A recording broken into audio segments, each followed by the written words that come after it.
3, 2, 1, start.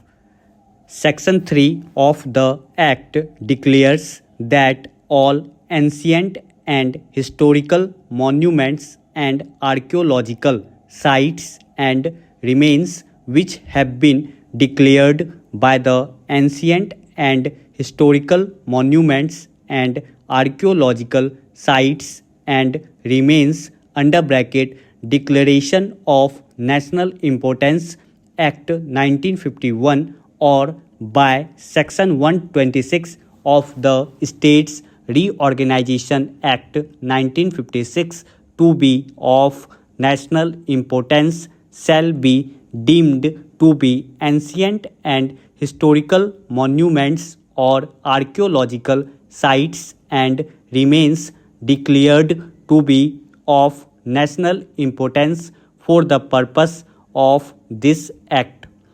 Section 4 empowers the central government to declare any ancient monuments, archaeological site and remains not included in Section 3 to be of national importance by giving 2 months notice of its so declaring.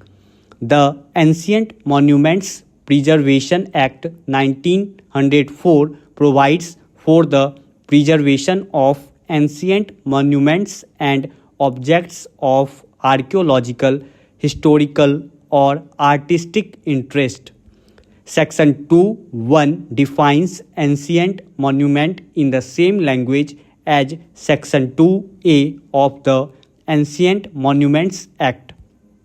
Section 2(4) defines maintain and maintenance to include the fencing, covering in, repairing, restoring and cleaning of protected monument and the doing of any act which may be necessary for the purpose of maintaining a protected monument or of securing convenient access thereto.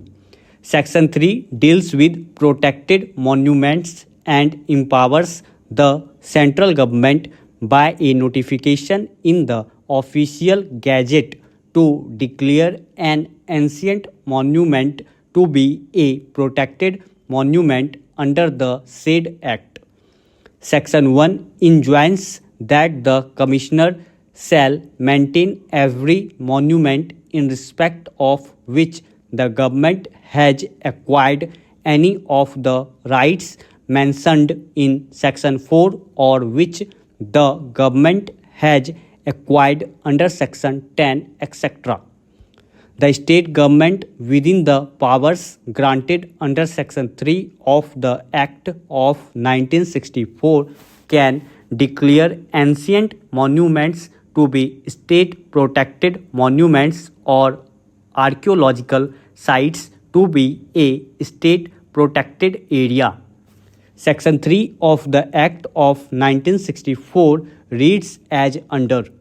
Any person interested in any such ancient monuments, archaeological site and remains may, within 1 month after the issue of notification, object to the declaration of the monument to be a state-protected monument or of the archaeological site and remains to be a state-protected area as the case may be.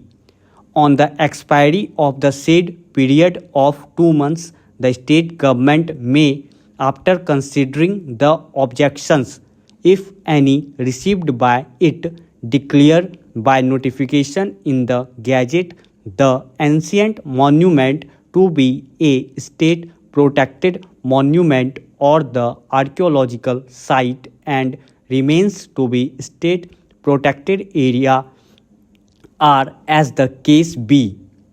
A notification published under this section shall, unless and until withdrawn, be conclusive evidence of the fact that the monument or the archaeological site and remains to which it relates is a state protected monument or state protected area as the case may be.